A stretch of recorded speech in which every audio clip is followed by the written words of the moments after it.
So just this morning I was looking at my TPT data from the past year, and I noticed that there were a couple of rather large spikes on certain days, and as I looked at them I realized all of those really good sale days, all of those big spikes on the TPT graph were all from TPT Sitewide sales. So if you don't know it, Teachers Pay Teachers has site-wide sales about 4 or 5 per year. They change up what days they are and things like that, but they tend to be about once a quarter. And if you are on Teachers Pay Teachers, first of all, you should definitely participate because they make a huge difference in your sales. And secondly, you should optimize that. You really want to make sure that you are getting the most out of sale days. So today we're going to talk about how you can prep for TPT site-wide sales. I have 8 different strategies that I'm going to talk about today, and I know this is going to sound hokey, but the last one is what I'm calling the magic. This is like the biggest thing that changed my TPT store and made a huge difference in my sales that I haven't heard anyone else talk about. So make sure you stick around all the way until the end. If we haven't met before, hi, my name is Becca and I am the music teacher behind Becca's Music Room on Teachers Pay Teachers. I have been filming my journey here on YouTube and sharing just any tips, tricks, ideas, thoughts that I have found that have worked with all of the people here. So if you're interested in more TPT tips and ideas and all of those kind of things, then make sure you hit the subscribe button down below because there's a lot more coming. Now let's just hop right on into it. All right, number 1, we're gonna kind of start with what to do before the sale and then go through what to do like as the sale progresses. Before the sale, you really want to promote your email list. So if you have a lead magnet, if you have some kind of freebie that you give people in exchange for their email address, then I would highly recommend the week or 2 before the sale comes, you really push that lead magnet because you want to be able to contact as many people as possible about the sale, which we'll get into in just a minute. But before the sale happens, you really want to promote that lead magnet. If you're already running ads, a great idea would be to run some ads to the lead magnet. If not, that's fine. You can promote it on social media, talk about it in your content, all that good stuff. But just make sure that you get as many people on your email list as you can so that you can contact them later. If you don't have an email list, then things like social media would also work, trying to just get a bigger social following. If you can, you know, maybe run a giveaway, or if you can talk about your social in your content, or just things like that so that you can gain more people. So again, you have more people to contact to let them know that there is a sale, so this should come purchase from you. Number 2, this is also something to do before the sale, and that is to let people know that if they leave a review, they get TPT credits. So a lot of people don't know this. You might not even know this, but if you leave a review on Teachers Pay Teachers on a paid resource, you get credits towards future purchases. So for each review you leave, you get a little bit of money in the bank that you can then use for future purchases.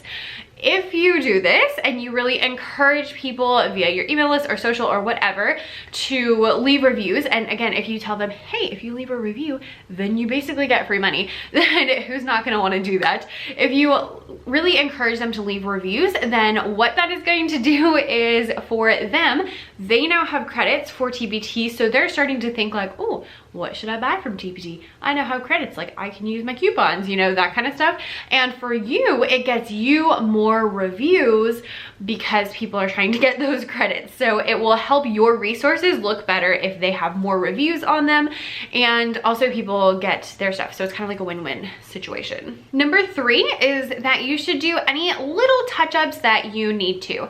I, for example, have quite a few bundles that I add more resources to, and so right before a sale, I like to go through and make sure that I have all the resources that need to be in there and just everything like that. If I have, maybe I'm missing a thumbnail or I wanted to add a video preview, those little kind of touch-uppy things are things that I might do right before a TPT sale.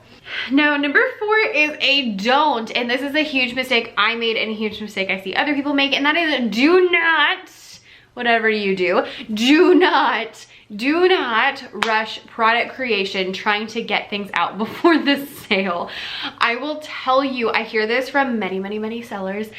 some in frustration, and that is that most of the things that do well in the sales are things that are already established products. Now, this isn't completely true, and I have had newer resources sell well, but for the most part, I'm selling my best sellers and things that have already been around for at least a few weeks or a few months, maybe even a few years, and those are always going to be my best selling items on a sale day.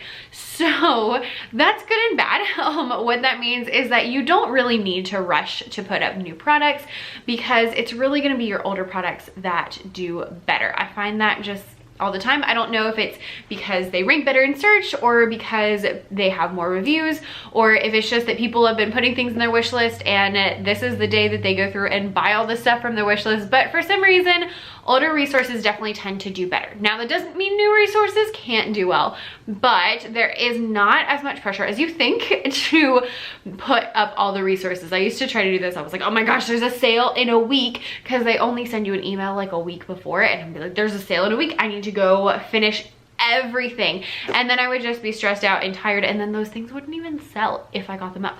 So now I don't stress about rushing product creation. I just do little touch-ups on anything that might need it, usually things that have already been on my list that need to get done, nothing new, and that's it. Number 5 is an optional one, and that is, if you would like to, you could run a giveaway right before the sale.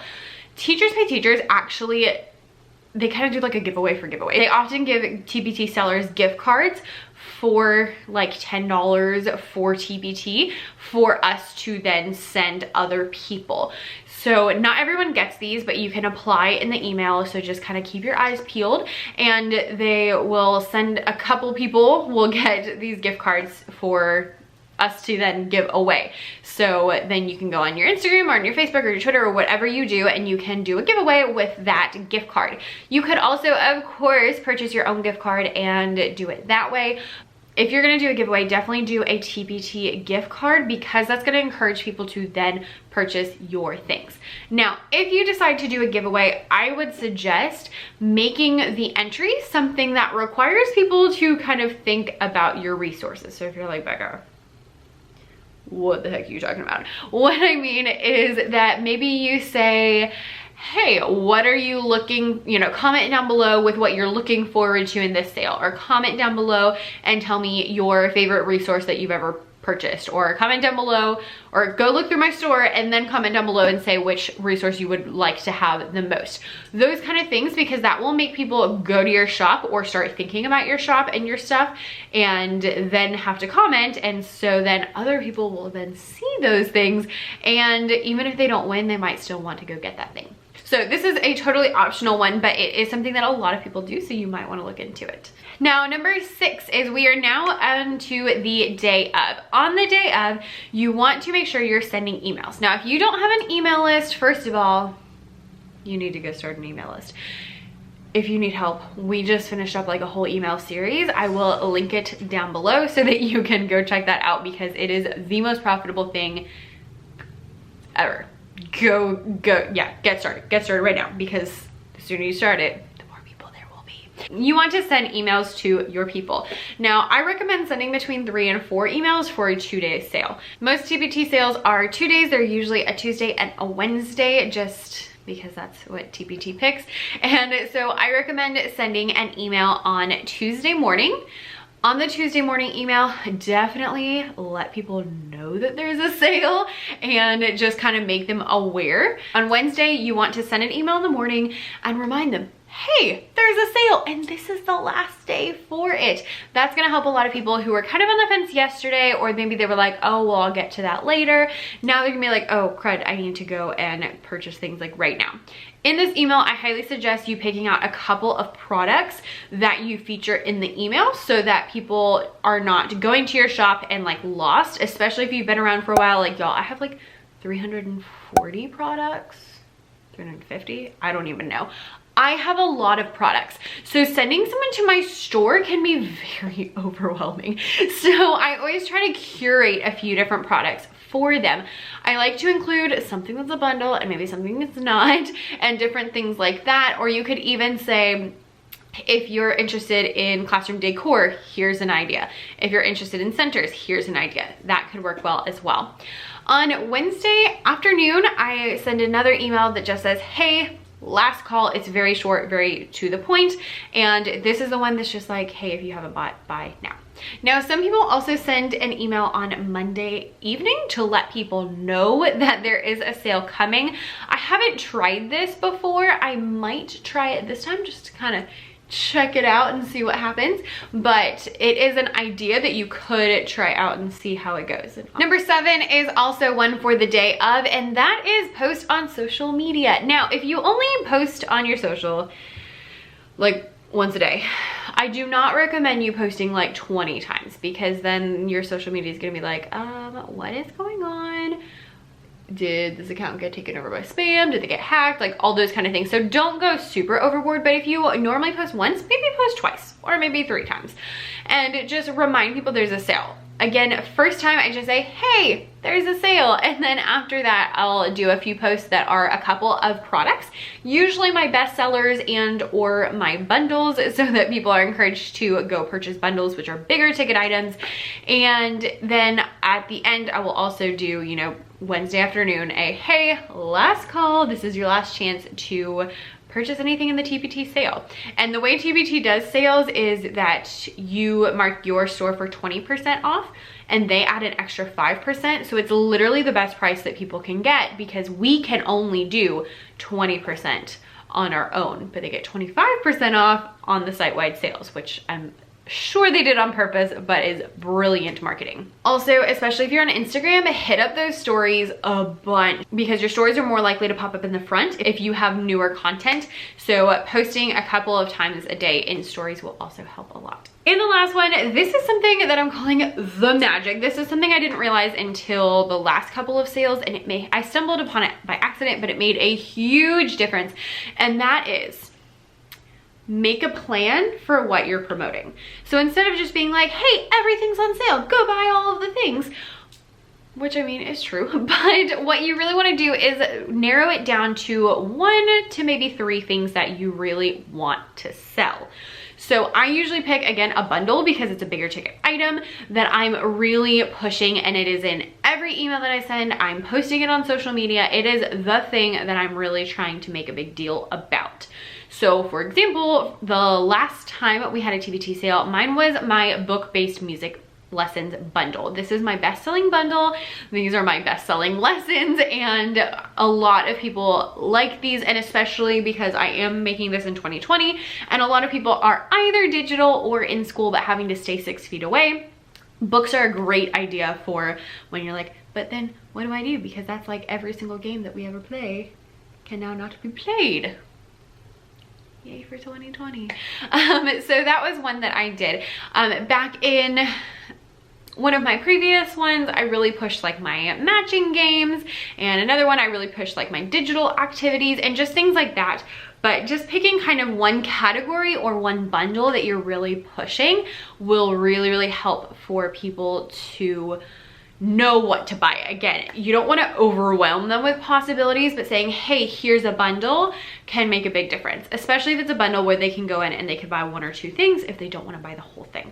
Now, you don't have to limit yourself to just one, like I said, like maybe 1 to 3. Another good strategy is, again, to pick maybe about 2 or 3 different things that would be good and kind of categorizing them. I actually did this at the beginning of 2020 for the back to school sale, because some people were online and some people were in school but 6 feet away, and some people were in school and like totally normal. And so what I did is I went through and I said, hey, if you're teaching in school and you need classroom decor, here's my classroom decor bundle.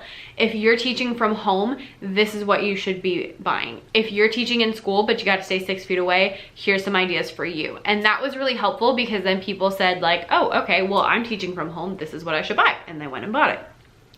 Of course, that doesn't mean everyone's gonna buy it, but it does make it very helpful to have that like very curated, like this is what you should get. I would say no more than 3 that you're pushing, because the more people will see it, the more they will actually buy it.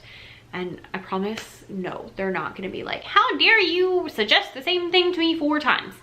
No, they're gonna say, oh, hey, I I saw that the other day. Maybe I am interested in it, and they're gonna go buy it. So that is the magic. That's a really big thing. If you haven't tried that before, I really recommend trying it out on the next TPT sale and seeing how it goes. Probably shouldn't have told you all of my secrets. Oh well. All right guys, so that is how I prep for TPT sales. If you are new, just a couple of heads up about TPT sales. When they do not announce them ahead of time, they will send an email to sellers like maybe a week or two in advance, so do keep your eyes peeled. 2, they happen about every quarter, but again, it's not like a set, this is the day that it's going to be. And 3, you wanna make sure that you participate because it makes a huge, huge, huge deal. Huge, huge, huge deal. I promise you're gonna wanna do it. It's great. I hope this video was helpful, whether you are new or whether you're experienced. If you have done a TPT sale and you have some promotion tips, leave them down below in the comments because I would love some more ideas. Thank you guys so much for watching, and don't forget to hit that subscribe button so that you don't miss any more TPT tips. Have a wonderful, wonderful week.